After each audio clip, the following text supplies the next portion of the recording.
Hey guys, Jason here, and I hope you're having an awesome season so far. As some of you may and may not know, next year I'm starting a new online mentorship program. Now, I've got a few guys testing it out for me already, and we're just doing a few tweaks. But until then, what I'm going to be doing is giving you guys some free stuff just to keep you going until then. So, I'm going to be giving you some power programs, core training programs, some ESC training programs, and I know that you're going to really enjoy it and that you're really going to benefit from it. So let's just get started. What I'm going to do is I'm going to do a few videos, and you'll see at the bottom of the videos there'll be downloads to programs and stuff that you can follow. So what I want you to do is every time I post a new page, I first want you to go and download the PDF document and print it out so you can follow with me. Right, so let's get started on this. So, the first thing all successful people have in common, so whether you be a business person, a rugby player, any person, they all have one thing in common. And what I want you to do is I want you to really concentrate on this section because this is really going to determine whether you're going to reach your goals or whether you're going to fail. So you've had a few seconds to think there. The number one thing is having a plan. Now, the biggest mistake people make, which basically leads to them failing and not reaching the full potential, is basically not having a plan and not really knowing where they're going. So if you don't know where you're going, you've got no clear idea of how you're going to actually get there, and if you've got no idea why you actually want it, you're just going to be in limbo your whole life.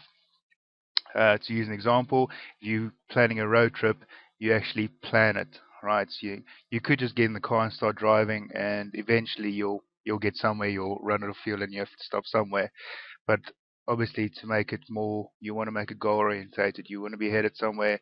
You want to know exactly what route you want to take, and yeah, it's going to make things a hell of a lot easier. So the first thing that you really need to do is you need to evaluate what your strengths and your weaknesses are. And like I said, I've added an attachment with some exercises you can do to help you to determine that. So I'll get to that a little bit later. And the next thing I want you to do is don't compare yourself to anybody else. All right, you want to compare yourself with yourself. We're going to help you determine where you are at this stage, and we're going to help you basically step by step, week by week, actually improve. Right. So the 3 steps to becoming the best you can be. Right. So step 1, you need to assess what your strengths and your weaknesses are. Now, this video might not be that clear, but like I said, this is just a little sample of the download you're getting, and it's basically a player profile. So you're just going to write your name, write down the date, and then you're going to fill in the little blocks. Now, this is a general player assessment, and you'll see there's kicking questions and scrumming questions. So you fill in what's appropriate to you. So, for example, your first column is the quality that we're looking for. So physical skills, passing. And the first column, the importance. And obviously, what you're going to write in that first column, how important do you think passing is in rugby now? It should be a 10. Everybody should need to pass or be able to pass. The next column is self-assessment. So we've decided, passing is obviously important. We give it a 10 out of 10. How do you rate yourself? So you're going to give yourself a 6 or a 4 or a 10. The next column, you're going to take 10 and then minus your self-assessment. So we've decided, let's give ourselves a 6 for passing. So 10 minus 6 is, and in the last column you write the answer being 4. Now, what I want you to do with this, we're going to use this to determine what you actually need to concentrate on. So, for example, we said your passing is a 6, okay, which is a discrepancy of 4, and you might be a loose head prop, okay, and you've decided that obviously scrumming is 10 out of 10, really important. You're giving yourself an 8, so 10 minus 8 is 2, so there's not such a big discrepancy, so you're going to need to concentrate more on your passing, and that's one aspect of the game that you're going to be focusing on. Right, so I need you to do that for me. Like I said, take your time with this, and we'll carry on with that a little bit later again. Right. Step two, you have to have a mission statement. So what you got to do is you got to determine what it is that you want, and you need to be really really specific. So don't just say you want to be bigger, you want to be faster. Write down why it is that you want to be faster. How much faster do you want to be? What plan are you going to follow to achieve it? What things might hinder you from achieving it? And how is being faster going to influence your game? The next thing you need to do is make sure it's measurable. So, for example, let's be specific.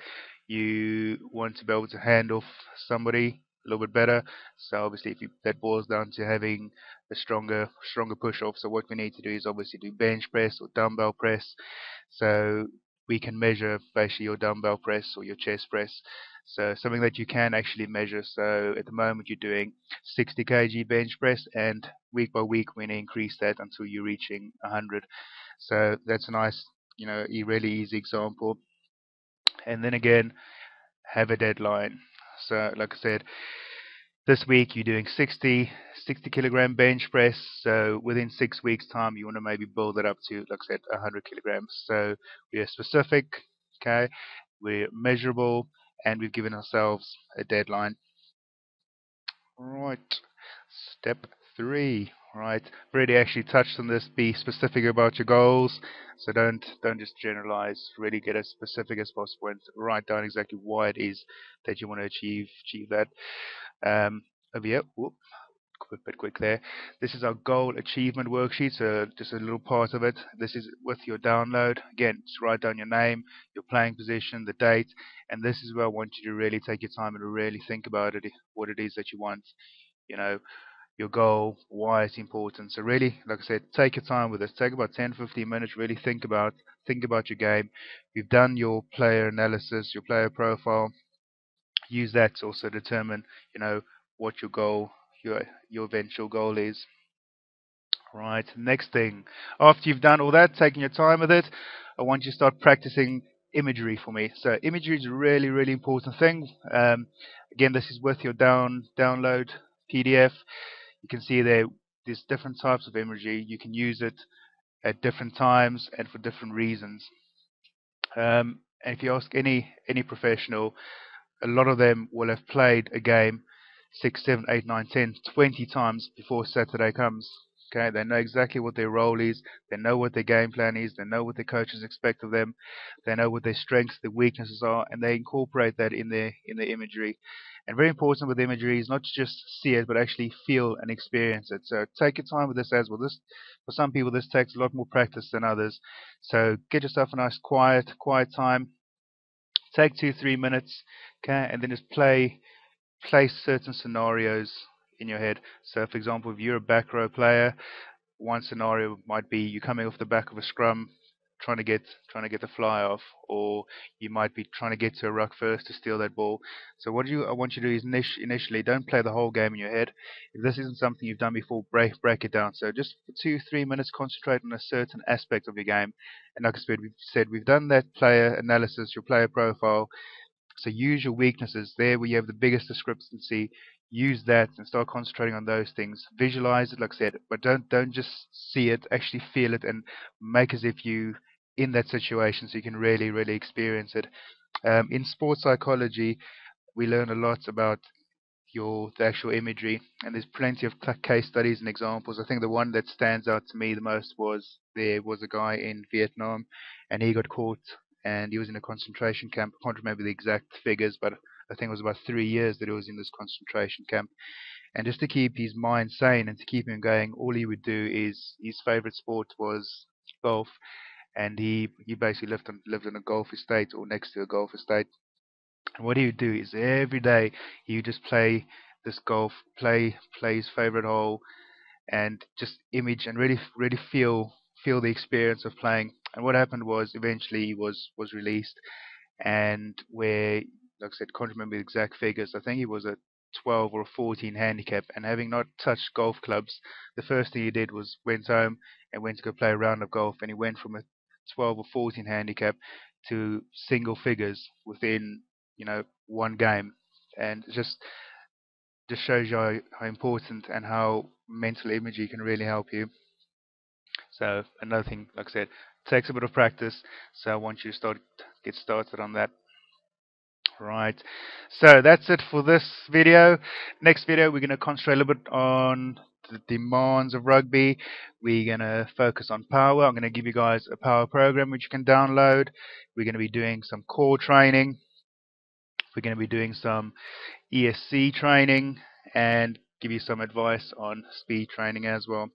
Right, so I hope you enjoyed that. Like I said, make sure you've downloaded your PDF at the bottom, and then please write down any comments you want. And also, I think at the bottom right, there's a little Facebook button. You can share this with all your fellow rugby players. Right, so thanks for watching, guys, and stay tuned for the next video. Bye.